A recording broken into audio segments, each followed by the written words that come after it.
السلام علیکم ورحمۃ اللہ وبرکاتہ۔ میرا نام ہے عابد علی اور میں اپنے چینل علامہ عابد علی اشرفی سے آپ سے مخاطب ہوں۔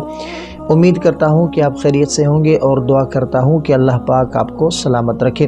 اکثر لوگ الجھن میں پڑ جاتے ہیں جب اسلام کے مسائل عملی زندگی سے جڑ جاتے ہیں۔ تو مثال کے طور پر سوال یہ ہے کہ اگر مرد نے نکاح کیا اور اچانک فوت ہو گیا لیکن عورت کو رخصتی، طلاق یا نکاح کے خاتمے کا علم یا عمل نہیں ہوا، کیا اب عورت پر عدت واجب ہے؟ تو دیکھیں کہ آج ہم اسے اسلامی فقہ کی روشنی میں سمجھیں گے، سادہ اور علمی انداز میں، تو ویڈیو کے ساتھ جڑے رہیں۔ تو عدت کیا ہے؟ تو دیکھیں کہ عدت شوہر کی موت یا طلاق کے بعد عورت کے لیے وقت کی حد ہے جس دوران وہ دوبارہ نکاح نہیں کر سکتی۔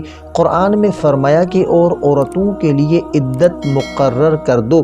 یہ عدت عورت کی حفاظت اور نسل کے لحاظ سے اہم ہے۔ تو مرنے والا شوہر اور عدت، تو اسلامی فقہ کے مطابق اگر شوہر فوت ہو گیا اور نکاح مکمل ہوا تھا تو رخصتی، نکاح کی رسمی ختمی کارروائی کی ضرورت نہیں۔ تو اس کا مطلب کہ عورت پر عدت واجب ہے چاہے شوہر فوت ہونے سے پہلے نکاح کی رسمی رخصتی نہ ہوئی ہو۔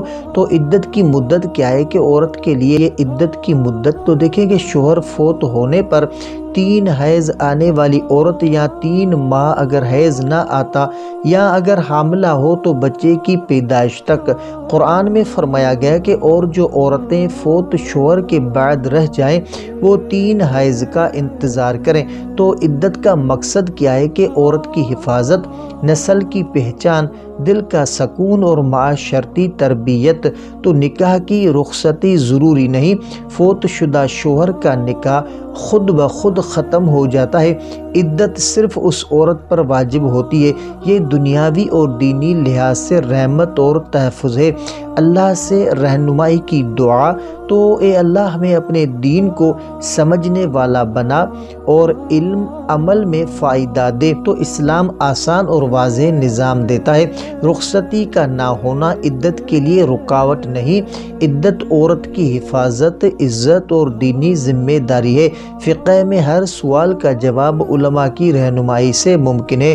تو آئیں ہم دین کی تعلیمات کو سمجھیں اور عملی زندگی میں نافذ کریں۔ اللہ ہمیں سمجھ اور عمل کی توفیق عطا فرمائے تاکہ ہم زندگی کے ہر مرحلے میں صحیح فیصلہ کر سکیں۔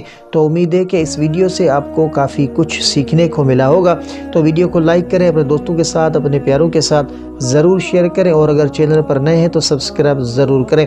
اگر آپ کا کوئی ایسا سوال ہے یا آپ نے ایسا کوئی خواب دیکھا ہے جس کی آپ تعبیر جاننا چاہتے ہیں تو کمنٹ کر سکتے ہیں۔ انشاءاللہ آپ کو آپ کے سوال کا جواب اور آپ کے خواب کی تعبیر اسلامی تعلیمات کے مطابق فراہم کی جائے گی۔ تو ملتے ہیں اگلی ویڈیو میں، تب تک کے لیے اپنا بہت سارا خیال رکھیں اور ہمیں اپنی دعاؤں میں یاد رکھیں۔ السلام علیکم ورحمۃ اللہ وبرکاتہ۔